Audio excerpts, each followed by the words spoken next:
Hey, this is the Nature Boy Ric Flair, and believe it or not, whether you like it or don't like it, learn to love it, because you have to listen to Wrestling is Real. It is the best thing going today.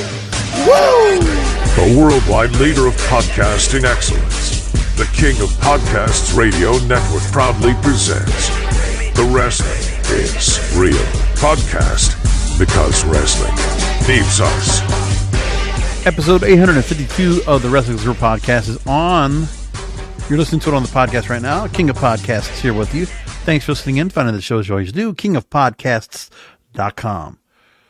All right. I mentioned this over the weekend after the AEW Double or Nothing recap. By the way, I did recaps for both King and Queen of the Ring and Double or Nothing. You can find them right now. Just look back a couple episodes. kingofpodcasts.com. Make sure to go ahead and download wherever you go ahead and subscribe. And listen, Apple Podcasts. If you know people that have iPhones and they haven't put on their Apple Podcast Manager yet, please tell them to do so. Because I don't get a whole lot of downloads from there. You know, iHeart's nice, Spotify's nice, Spreaker's nice, but you know what? Seriously, Apple Podcasts. Get some friends out there. If you know somebody who has an iPhone, they're a wrestling fan, tell them about the show. Please, wherever you are. USA, India, Canada, Australia, UK, Europe, wherever. Just do it. And, you know, make your old buddy King of Podcasts real proud. All right. So I said I was going to go ahead and make a few points when it comes to the ongoing tribalism that is WWE and AEW, because there's so much out there. And, you know, there's a few things that have come across this weekend coming out of both shows that the way things are portrayed, the way things are called out, you know, it's funny just watching from the fence all this havoc that's going on right now. I use the word havoc because I think of Halloween Havoc from this past weekend, well, actually from Monday night. Okay. See, everyone wants to go ahead and take attacks on one or the other, right? And the reason I bring up Halloween Havoc is because of Halloween Havoc 1998. Goldberg versus DDP for the WCW World Heavyweight title. The match was supposed to start at it was an 11 o'clock cutoff by on request. Whatever it was the name of that pay-per-view company that was. And they were going to give them extra time. WCW had to go and finish up their show. 11 o'clock. They started that match at 8 minutes till. And they cut it off. And they had to run the whole match on Nitro the next night. So, you know, for those fans that had to pay that money for it. If I remember, I think it was $39.99 at that time, which was a lot of money back then. Yeah. And then what happens on Raw this week? Hey, you know, you might shit on Vince McMahon and some of his things that he would do. But there's a reason why they have a little bit of that long trail when something happens at the end of the show. And they had that long trail of, oh, look, something's going on here that we want to make sure it gets caught. And then the aftermath of it, we get to see that part. But see, the last couple of weeks, Monday Night Raw has been running late. They don't have their overrun, okay? And when they get to 11 o'clock, sometimes they have to hurry the finish, which they did 2 weeks ago. And then tonight, or something on Monday night, they got to the finish of Liv Morgan beating Becky Lynch. By the way, we don't see Becky Lynch at all afterwards, you know, because of the fact that, you know, we're hearing about the contract expiring for her, if it hasn't already done so already. So she's considered a free agent. That's a big news story. You might want to keep the camera on Becky Lynch for a little bit after the match and see what happens to her, because she lost again. And she made a point in her promo in cutting, you know, some comments backstage with Lyra Valkyria about, you know, who knows what's going to happen to her after this. You know, she might be done. So we're not going to even play anything in that storyline at all. We're just not even going to show her in the ring. Instead, what they wanted to go and focus on, Liv Morgan, you know, confronting Dominik Mysterio, because everybody thought, oh, well, you know, Dominik is trying to help Becky to take care of Liv because of Rhea. And instead, we don't get a lot of answers as to what happens on television, because I'm watching on the USA app, streaming. I know other people had the same problem. Look, there probably were fans that were watching the show in other markets that don't show it live, but in North America, okay, USA Network was carrying, and you know what? They have their show that's done at what, like 11:01:30, and if they have to get to that survival show in New Zealand, whatever it is, they're going to get to it. And they cut them off. And that's all they're going to do about it. It's nothing out of the short course of, like, you know what? Pad some time. Okay, you want to make sure that that moment is laid out where Liv kisses Dominik at the end. Yeah, pad out some time. You might want to give it 30 seconds. Maybe you want to give it a minute because you can see Liv crossing backstage. We get the face, you know, the faces of both Dominik and Liv as that happens. Because see, the problem is we don't even get that either. Like even in the end of that show, which they showed on social media after. And of course, we found it after. And I was like, ironic. I was like, what? The Liv Morgan Dominik Mysterio kiss got cut off. Yes, we all know it's very important. But, you know, were people trying to go ahead and defend and try to the hilt, like support WWE? Oh, this thing's happen all the time. Can't do it. Okay. Liv Morgan's kiss to Dominik Mysterio. That is as big as a botch as the exploding barbed wire match, as big of a botch as Halloween Havoc 1998. Actually, Halloween Havoc 98 was worse, but this was not good. We know that fans probably didn't catch this. You know, I don't know how they're going to make an excuse out of this or how they're going to spin it, but, you know, people saw it.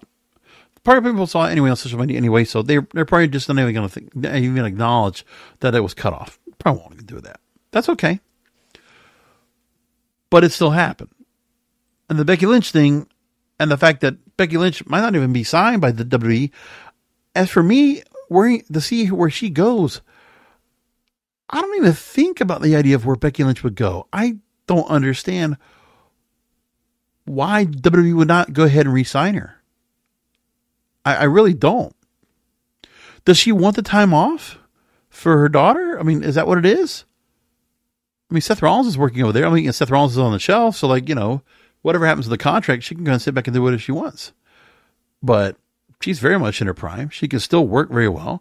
So what's the deal about her not being re-signed? Why did this get lapsed? That's pretty significant. That tells you something about TKO Group Holdings, about the significance of the contracts. Listen, if it was Vince McMahon, I think he would have signed her. That would have been handled earlier. Extension, whatever it is. But the contract has lapsed. It's a telling sign here as to what will happen if that comes to become the case again, right? What other stars do we have that might go under contract and might be out of contract at some point? And the company, because it's not Vince's tutelage anymore, and Triple H doesn't have that kind of pull on everything when it comes to salaries and resources and, you know, being able to say, hey, I want to retain somebody. I think that's a group decision. I mean, again, he's content, but he's not the final say. Obviously, there's a board of directors, there's a committee that probably makes decisions like this as to who stays and who goes. And this is the part I got to think about as well. I've been saying this, and I haven't really said it the way I wanted to say it until now. The days that WWE has for picking up free agents, like you would think they're going to pick up free agents like they normally do. Listen, they did try to make inroads for Kazuchika Okada, for Will Ospreay, probably even trying to get Mercedes Moné to come in, but they didn't. And as long as Tony Khan is able to go and pay the money that he has, because he has the money, okay?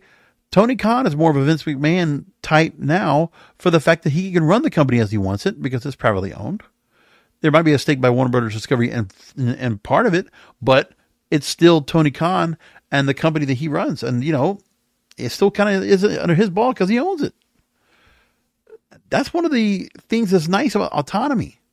But when you're in a big corporate structure like you have with WWE that's now tied up with UFC and other projects, hey, they're not the main focus. They're not the priority. They're part of a priority, a prioritized plan, but they're not the major priority, which is what Vince had when he owned it. But it changed. This part of this bureaucracy is going to change this company. And when it comes to free agency, okay, they might have given offers. Don't get me wrong, they might have given offers. But there's a couple of things you have to think about. When you think about Okada or Ospreay. Anybody else you think of that you want to say, oh, they should come on over. Say MJF, right? All those thoughts because of his contract supposedly relapsing. Or Britt Baker. You know, all those names that I brought up on the Supporters Club episode, which you can find right now on the website. And for a small $2 a month donation, you can hear more episodes like that and others every month. I do several episodes a month, $2 a month. So if you want to help me out, donate right there and you can catch that episode. I talk about the AEW stars that the Sportster thought they would be great for WWE, and they explained why, and I debunked it all for the most part. The free agency market that we had of the Attitude Era, that's not going to happen again. Remember, the two companies that were up against each other in the Attitude Era, they were both privately owned. And they both had billionaires backing them up. Because for the most part, Ted Turner was still behind what was going on at Turner. And even though Time Warner wanted to come into play, Ted Turner, nobody touched his baby. Nobody touched WCW. It still went the way it did. It wasn't until American Online came in and then AOL Time Warner, and it all changed.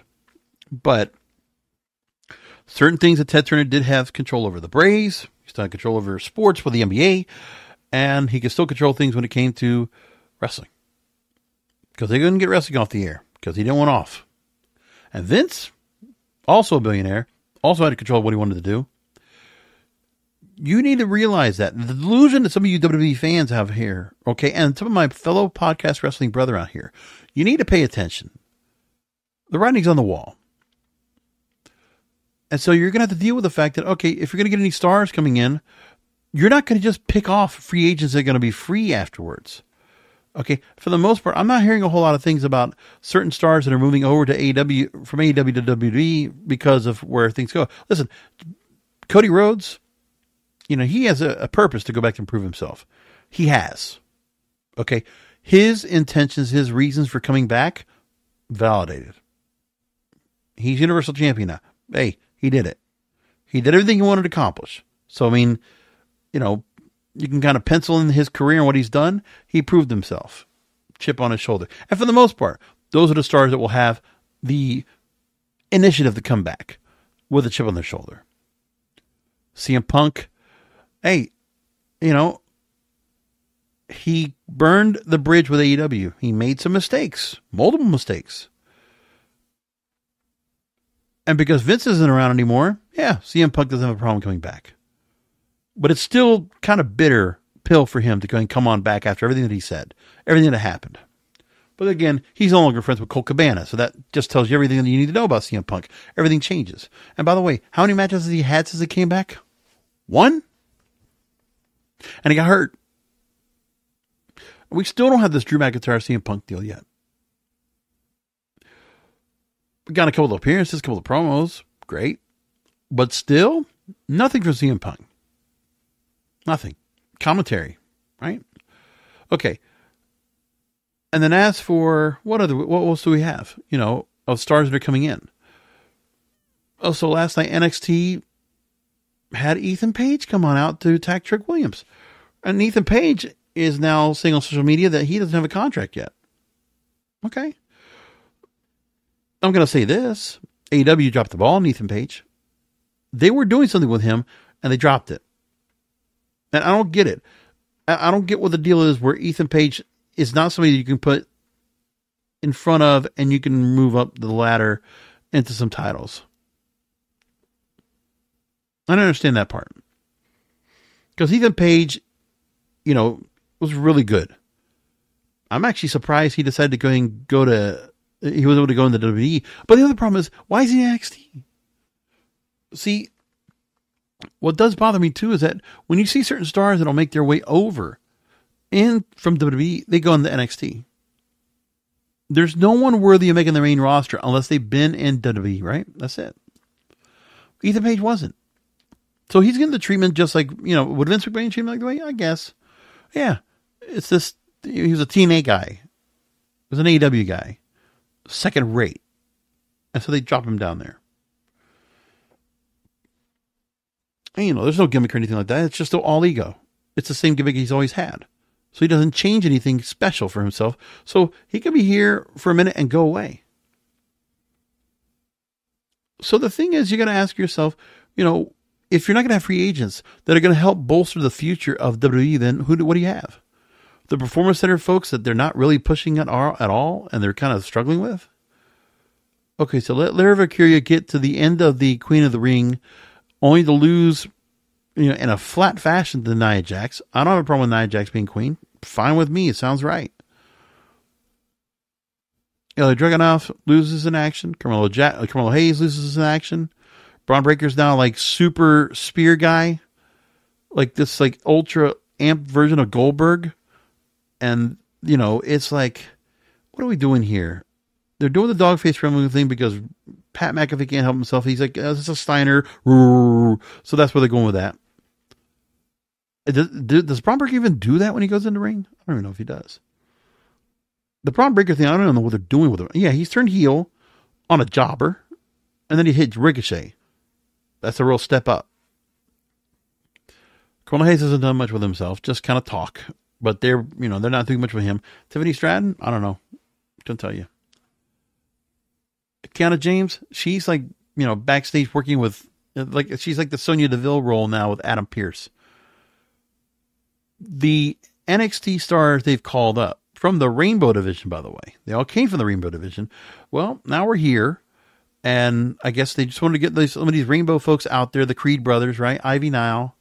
Zoe Stark, all those. Well, Zoe Stark was from before, but either which way. The Rainbow people, they're just kind of like pushing them out.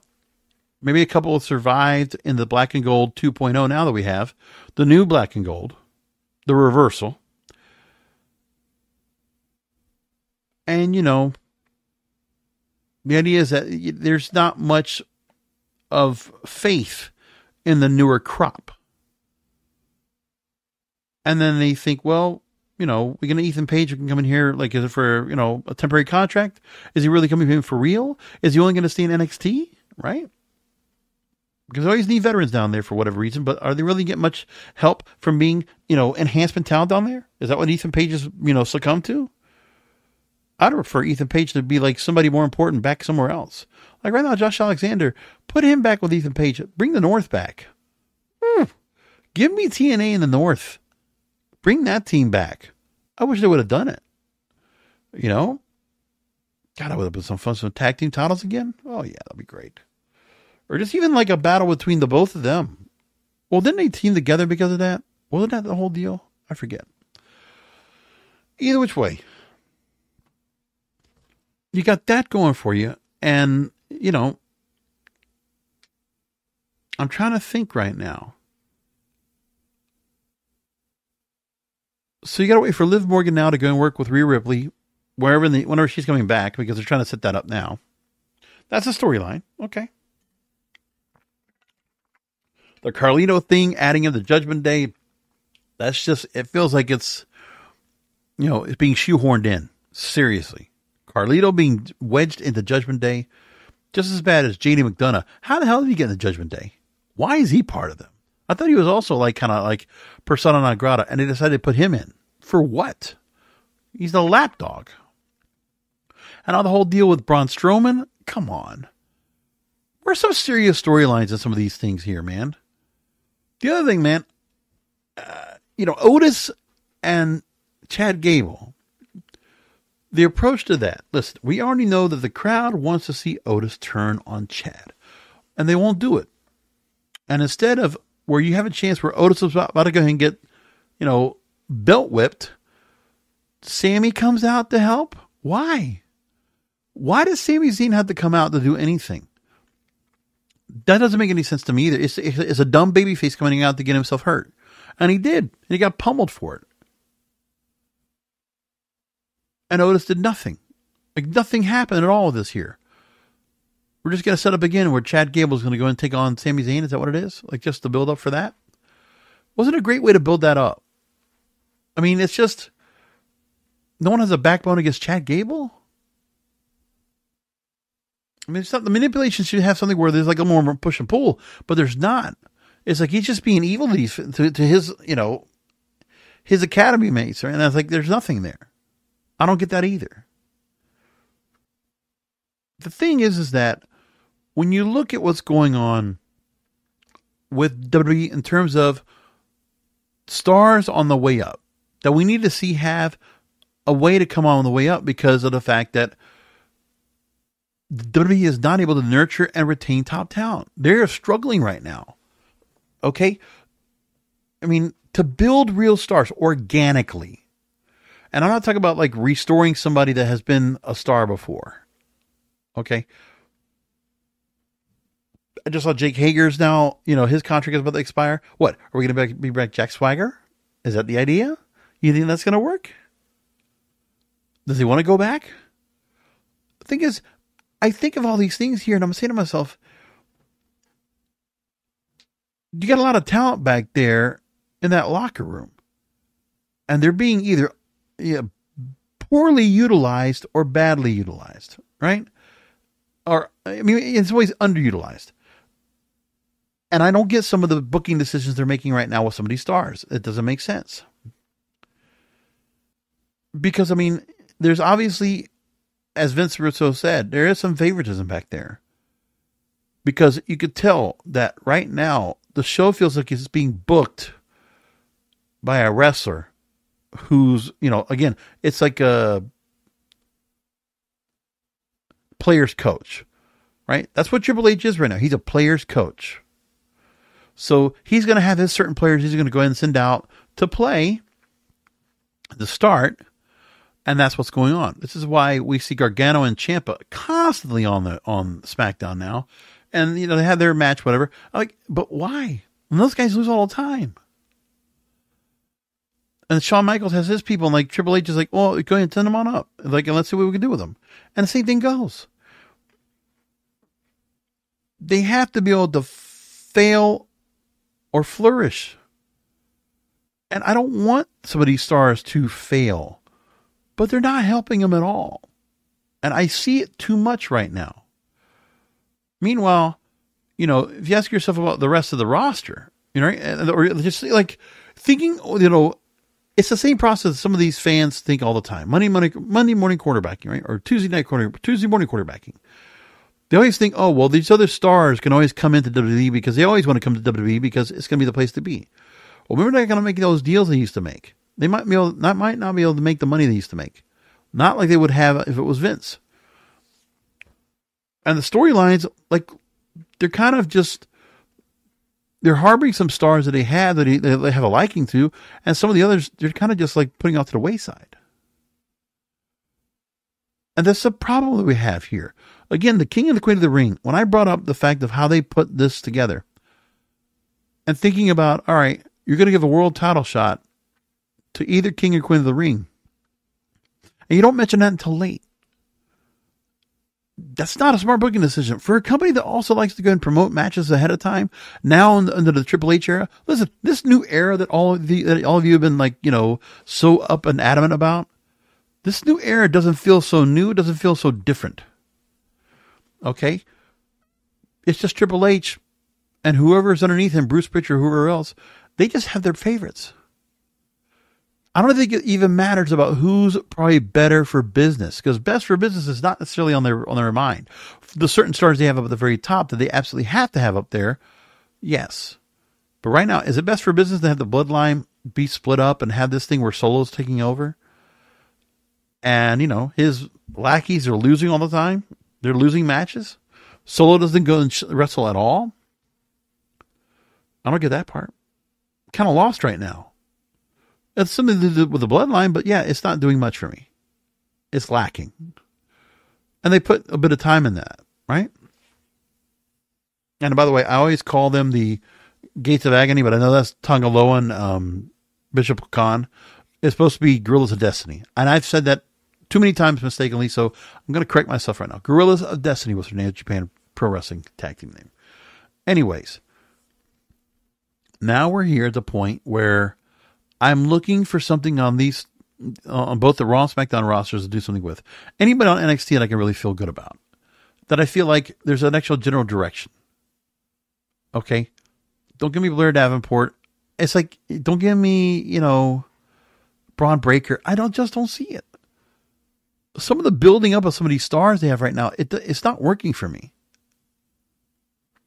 You got Cody that's on the very top. And whoever they decide they're going to put up against now coming out of this, going into Clash of the Castle, even if he's even going to that's if he's even going to go ahead and defend the belt. But we now know that Drew McIntyre, Damian Priest, that is set. Okay. With Damian Priest, he has people he can go up against, and then eventually we can see where Drew McIntyre might win, and then we have the Drew McIntyre CM Punk feud. Okay. Somewhere down the line. We know Liv Morgan, Rhea Ripley, we'll get that somewhere down the line too. Maybe it's SummerSlam, we don't know. But in the meantime, it's this in between. And the direction they're going that really is concerning. They're not going to be able to rely on any of these stars. And if I'm thinking I'm TKO Group Holdings, I expect them to have that performance center being used to the brim.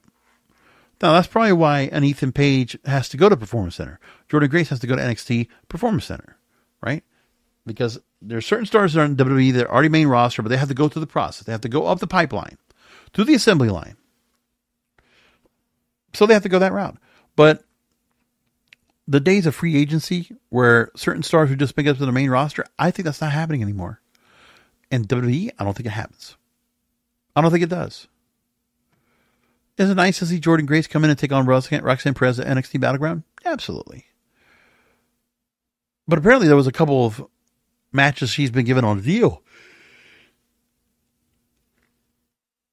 And regardless if she wins or not, I mean, I don't know. She's not putting the TNA title on the line. She's going after the NXT title.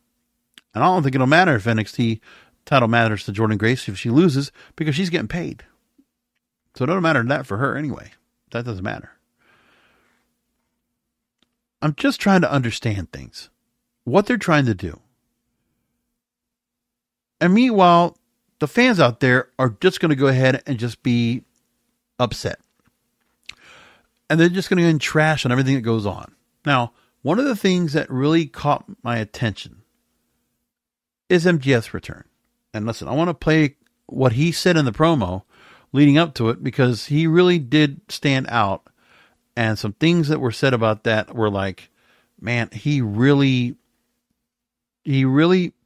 made a big thing, a big statement coming back. The fact that he wore the Triple H like jacket. Everybody talks about that. I've seen all the comparisons. They're probably not wrong about that.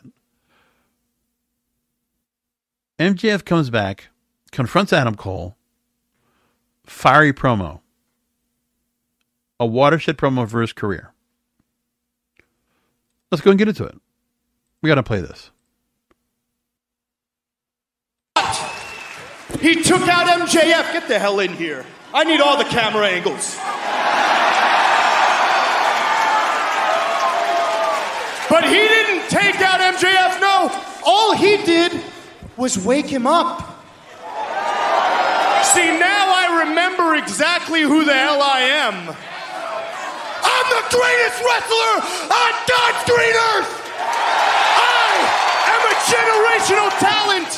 My name is Maxwell Jacob Friedman, and I'm better than you, and you know it!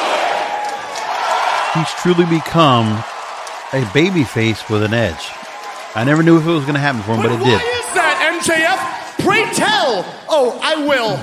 Because unlike Adam Cole and all those schmucks in the back, I don't need a New Japan or a Vince McMahon to make MJF, because MJF made MJF! Now, take that moment. The strong words. Because we know there were inroads. We know there were approaches by the WWE for MJF. We know we heard about it. So it could have very well been where we could have gotten to that point. But we didn't. And fans in the fandom of WWE, right? Of WWE fandom, those of, again, my fellow podcasters, brethren, the writers out there, the bloggers, the Twitch streamers, the YouTubers, yeah, all of them, they were kind of clamoring to see MJF make it into WWE, right? WWE, but it wasn't going to happen. I never felt like that way was going to be. And the truth is, I was very happy to go and see that MJF made his allegiance and wanted to stay. Because I feel like that's what MJF is all about. He doesn't want to be one person in a cog of stars. Because AEW right now, he is the main star. He's the top draw, in my opinion. And it makes sense. So to see him right here come in, he doesn't need a belt. Doesn't even matter the storyline. This, again, MJF is a very fully fleshed out character. Even with the face turn where he was, tag teaming with Adam Cole, different side of MJF. And it opened him up. And surprising enough, that was the storyline that really did turn him full face. Successfully. Okay, MJF has always been a heel. For as long as I ever saw him in MLW, into the company here. All this time he was a heel. To turn him full-fledged babyface, it was not going to be easy. He had to embrace it himself. But he did. And now he's up there, and he still can be an asshole, and he can still be the prick jerk bastard that he is, but he is over.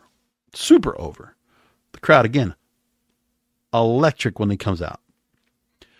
And it happens now. So, again, and he's also, prime of his career, young, has the crowd in the palm of his hand. He is honestly like our current day Ric Flair. He really is. I'm not, that's a strong distinction for me to go and say that. He is our Ric Flair. Absolutely. Not even a scintilla of doubt on my mind. He's the current day Ric Flair. And when I look at what he's done, and when they talk about building stars, let me tell you something too, to be honest. Okay. You don't want to hear this, but of the pillars that they've had in the company, Darby Allin has become a bigger star, and I think the rub with Sting definitely helped him out. MJF, and all his incarnations that he's had with all these various feuds he's had with Jericho, with Cody, with CM Punk, come on. And he's also done very well for himself. Jack Perry. Jack Perry now, I never thought I'd see him in the change that he's done right now in his heel role. The scapegoat is fantastic. And the fact that the EVPs, the Young Bucks were about to go ahead and crown him TNT champion. I was like, wow, that's huge, man. But no, it wasn't meant to be. That's okay. But Jack Perry's over. He's a heel. And and you know what? Something to be said about Jack Perry where they did turn him heel afterwards. It didn't really work. And he goes away, attaches himself to the Elite, and it works. Something about it. And Young Bucks can play heels. Did a very good job here. The Elite right now is a great storyline. Bro, you power drove Tony Khan, okay? All that stuff going on. That's building up stars. Stars that were young, that were unknown before 5 years ago. Now, MJF, wherever he would have gone, he would have found his way eventually. He just needed the platform. And unfortunately, for Court Bauer, MLW was just not big enough for him.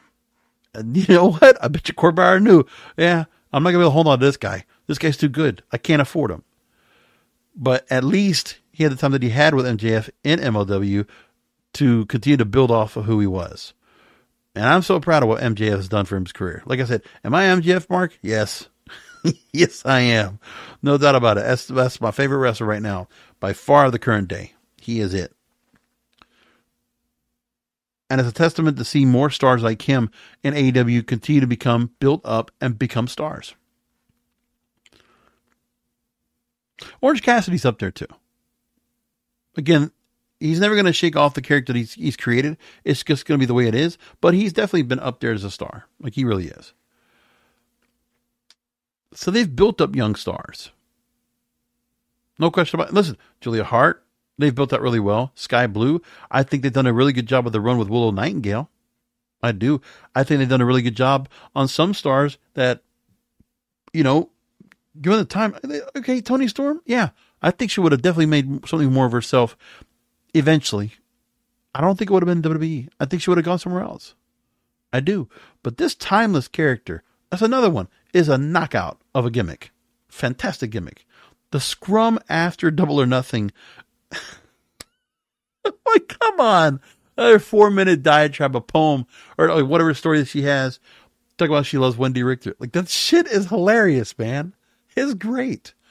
No, and Jack Perry got over big time because of the getting set fire out to his legs, okay? That also went and got him over. And Darby Allin, the same thing goes. That Anarchy in the Arena match was quite memorable. But that's AEW doing their thing. And of course, people, fans, they're going to be so divisive over the weekend because, one show being first or whatever, and then going on after that. I get it. People just get all upset. But back to MJF. I got to play that part again. I'm going to go back and skip a little bit back because, again, when he says this, like, it really just catches me up. I was like, wow, man. Because the crowd really got into it, and I'm like, that is seriously from him.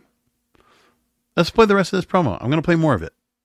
In the back, I don't need a New Japan or a Vince McMahon to make MJF because MJF made MJF!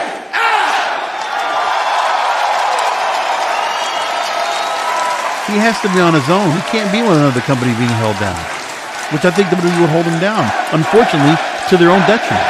I really do. So when it comes to the salt of the earth, back to your regular scheduled programming, folks. No more ha-ha, no more friendships, no more kangaroo kicks, no more bullshit. Back to being driven by what I am driven by best, and I ain't talking love. No, no, no. I'm talking hate, hate, hate. So comfortable out there. And when your boy's driven by hate, nobody's safe.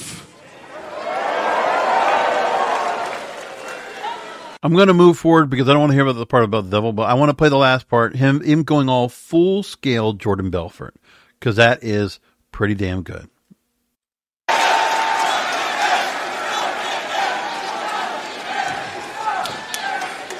I've been betting on myself since day one.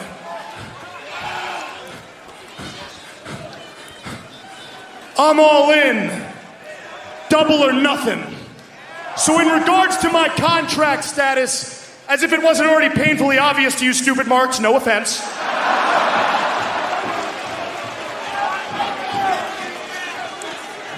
To quote one of the all-time greats, may he rest in peace, cameraman. Zoom! The tattoo. That's serious. Pretty serious. Bet on yourself. Now here comes that Jordan Belfort vigor. To MJF in AEW, you can call me the Wolf of Wrestling. Because I'm not fucking leaving!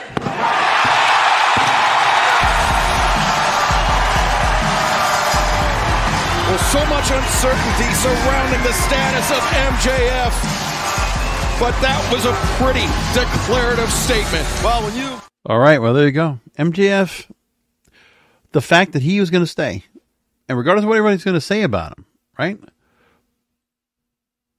It's also a shot across the bow to the rest of the locker room. You know, the fact that I feel like he's very much like a locker room leader. He's going to stay. He's going to move along and move forward with being a part of the future of this company. And it's a big deal to see him come in like that. A very big deal.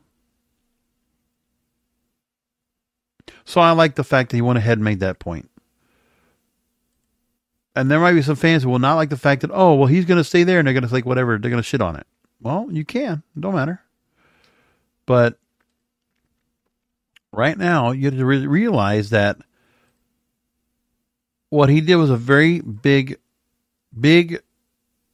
declarative statement, as Excalibur said. Now you just have to realize the fact that the rest of this company, that's the kind of attitude that the fans out there of AEW have to realize. You can't listen to the gaslighting, the manipulation, the narcissism that's coming out from other fans, the bullying. Bullying is driven on weakness. Do you understand? So for some of my fellow podcast wrestling brethren, and I, can I call out names? I said I wasn't going to do it anymore. And I said I wasn't going to do it. If I do it all, it might be during, maybe I'll do it during, I don't know, like a supporters club episode. But seriously, I hear some of those that are out there that, they can help themselves. They only know what's WWE. They only know what they know about a star, and they'll just call them out by their WWE name because that's all they want to do. They look down. They punch down. Okay? For those fellow podcasters, the streamers out there, the content creators that want to punch down on professional wrestling, if you're not WWE or not, if that's the way you want to think about it, then you realize there's weaknesses in your brand. You need to support a brand that is not perfect, that is having their own struggles. They have their own shortcomings. And I'm going to be on this program to continue to go and talk about those. That's all I've done ever since I've started this show. Some 851 episodes ago. I'll still do it. But there are some out there that think they know everything, that they've, lived through all the other good times of WWE before with, the Rock and Wrestling era, the Attitude era. I watched all that. Yeah, it was great. But listen, they had their own shortcomings, but you know what? When success is so good, when success is really going on its fever pitch, yeah, you don't notice all this stuff. And so I'm not surprised by the fans being fair weather fans. Oh yeah, jump on the bandwagon because right now things are good. Brian Alvarez on Twitter tonight, or this week. No, yesterday. Today. I'm sorry. Brian Alvarez on X. He actually tweeted out, the AEW is better, way better than anything else that WWE was doing in 2019. How about that? That WWE in 2019 was bad. And AEW, for the 5 years they've been around, it motivated WWE to do something more. Now, of course, the way they did it, I don't knock them for trying it. Listen, Vince responded, but didn't decide to do anything with Raw or SmackDown. He just decided to go with NXT. And I'll tell you what, the fact that Triple H decided to go ahead and take all the indie stars that he could, try to pillage them, right? And hold on to them. And for the fact of the matter is that when some of them didn't pan out or just things just kind of changed, remember, there's been a couple of things that happened where Triple H has failed. For people who are going to call him like this genius, this sage, wise man, no, not everything. Not everything. He's taking a lot of credit for a lot of things. But look, he's got help back there. But there's part of something to be said about, that at one point he had NXT. It was doing pretty good. On its own. It was doing pretty good if it was standalone. And he took all those indie stars and gave them a place to go and work and all. That was great for them. Like, it's for the wrestling business, it was nice to see those stars get a chance to be in WWE in some way, shape, or form. Some of them are getting performance center experience. Some of them are getting some polish. And then you take that polish somewhere else. Put a lot of time in Undisputed Kingdom. They're not there anymore. Put a lot of time in Cameron Grimes. He's gone. They put a lot of time in, Velveteen Dream, and he crashed and burned because he's an idiot. I never talk about bringing him back. Come on. They had EC3 over there. crashed and burned as well when he was on the main roster. And the other thing, then Vince crashed and burned some stars. Kind of ruined them. Final Testament. You're just adding on to add on, just try to make something out of them. Right? When it comes to Final Testament, I've said it.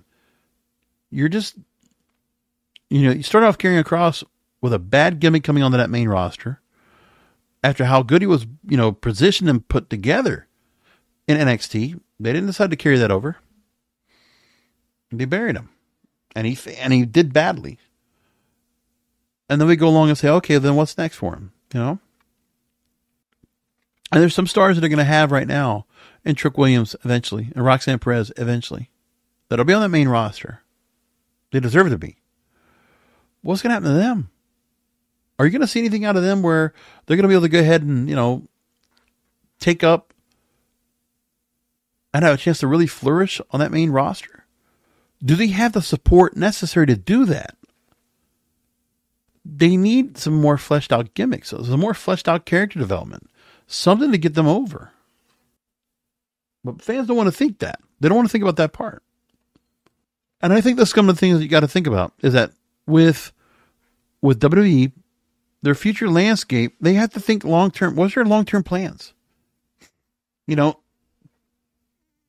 haven't been afraid to go ahead and start letting some of these next-in-line talent go away. They're definitely trying to take some of the new next-in-line talent and build them up. They have the new Carly Bright that's coming out there, the cheerleader. That Trick Williams from his football days, right? You got other stars that are coming in they can try to build off of. Lash Legend, right?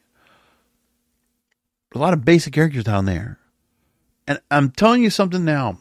You want to talk about the one thing that is like a future plan they have coming up right now that I don't have any faith in whatsoever?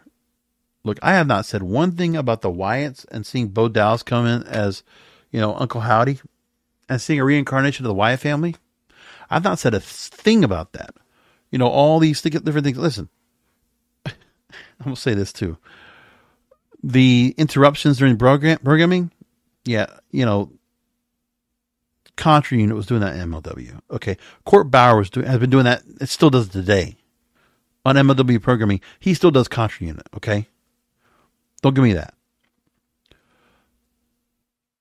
And then they have the thing where, here's a Twitch stream that's got some like a long-term programming or whatever. And they're, doing these little things just to kind of tease away. We don't know what this is going to be. But again, Triple H hasn't had anything with the dark, broody kind of stuff yet. Because he hasn't worked with Undertaker or Bray Wyatt yet. I mean, Bray Wyatt, unfortunately he's gone. It's a shame. But it's like, there was a chance to go and do something with him. And they did try. But unfortunately, Bray Wyatt was not meant to stay. Maybe he didn't, who knows? But to get another dark brooding character like an Undertaker or like a Bray Wyatt, and to take this here, see what you can do with it. It's going to be tough. Right now, Final Testament was kind of like that route, but now it's not. Like the dark brooding stuff that Final Testament was, kind of isn't that way anymore. It's kind of just changed. It keeps changing. Their Karrion Kross is like kind of like just, he's just like stirring shit up. But it's not, they've been changing and adjusting and trying to do something to try to make something out of him. And he's got so much backing him. He's got Paul Ellering. He's got Scarlett. You get you got your wife. You got, a leader of a faction that, works well with tag teams. And you got Authors of Pain. I'm like, well, what's going on here? What are we going to do? Very tough. Very tough for them to do something. Listen, and I try to think about, like, what are they going to do next? Like, just to build things back up, because pretty soon, if there's an issue where we get to this perfect storm where certain contracts do not get renewed, where do they go? I mean, I'm not even worried about the whole, the AEW is going to pick them all up. I'm really not even confident that Becky Lynch is going to get picked up by AEW. It's nothing against Becky Lynch. Listen, you want to have a great talent? Absolutely. Personally, I'd love to see Becky Lynch as a TNA knockout. If she's going to work anywhere else but, then go where the women have always, thrived well, is put her in TNA. That's my thing. I don't know. I just never thought I'd see the day where Becky Lynch for 10 years is in this company and she's gone. She's not even going to be around. You took all that time, all that capital in her. It's like, why don't you let her stay? She's a Hall of Famer, and she's a future Hall of Famer. I mean, okay, you don't want her to be, set up for the long term in terms of like she's going to be a main talent, because that's what they don't look at her that way, which I don't see why. She's not slowing down. She's a star. I mean, the truth is, I was actually thinking that Becky Lynch was eventually going to go ahead and go away because she was going to get picked up by Hollywood. And you know what? Some of that stuff is not happening either. Think about that. Some of the stars that I thought, are any of these stars at one point, I used to say all the time, right? Not even 2 years ago. Do any of these new stars that you have on the way up, are any of them going to do what Sasha Banks did, or John Cena, or Dave Bautista, or The Rock? Is Hollywood going to be calling for any of these stars that are on the way up? Are they going to be calling up Gargano and Ciampa? Are they going to be calling up the Creed brothers? Are they going to be calling up Briggs and Jensen? Are they going to be calling up Canada James? Are they going to be calling up Lara Vicaria? Are they going to be calling up LA Knight? Huh? I mean, there's something to be said about what Vince McMahon was doing. Like, the characters were so fleshed out, so large to life. Stone Cold Steve Austin, right? Think about it. You had all these stars that became Hollywood. Noted by Hollywood and brought into the fold of making movies for Hollywood or television. And for whatever reason, I don't know. Not right now. There's a lack of real build-up, real creativity, real character development among basically the entire undercard of WWE, right? Because the stars that are on top right now have been already there before. Think of all the title holders. The only person I would say is the outlier is Gunther. And you know what? To a point, Grayson Waller was outside of that, but they brought him up. And him and Austin Theory, I think they are doing something for themselves now. I think it's starting to work better. I feel more inclined to take on what's going on there. But like I said, and then you have stars they brought back, veterans that they brought back now, with Eric Rowan, who's going to probably be part of the Wyatt Six. And then you have Braun Strowman coming back. Like, that's some big deals. But King and Queen of the Ring told me a lot about the fact that, there's some disorganizing on some pretty significant things that shouldn't be happening on this, in this promotion. I don't know why it was done last minute where they said, we're going to give them title shots. And, AEW is no different. And they decide, we're going to do the same thing with the Owen Hart tournament winners. They're going to get a chance to get title shots as well. And I forget for what it's for. I don't think it's for Forbidden Door. Because now they're going to have they're going to have the TNT Eliminator matches to find out a new TNT champion. Unfortunately, Adam Copeland gets hurt. That's unfortunate for them. But again, AEW has a very deep roster. And for AEW, they got a lot of stars that can be pulled up to the main event pretty quickly. Okay? They do. A great example is Samoa Joe. Like when they needed to get, and when they needed to do something with him and build him up to the title, Samoa Joe was never a champion in WWE, right? He was never WWE champion, nor was he ever World Heavyweight champion or Universal champion. Might have gone after those titles, but they gave him an IC title, right? But other than that, Samoa Joe, TNA champion multi-time. And now he comes in here to AEW, and he has a great run as AEW champion. Can't knock him for that. But, for them, on AEW's side, they have their issues where they need to also learn how to kind of do something about making some of their storylines matter more. I think they're trying. I really do. I think part of it for them is that the Elite storyline is working well. I like Swerve as champion. Now I don't know what happens with the House of Black because the whole deal with you know, Adam Copeland is now like, it'll kind of dampen things. That's going to suck. Mercedes Moné, they set things up with her.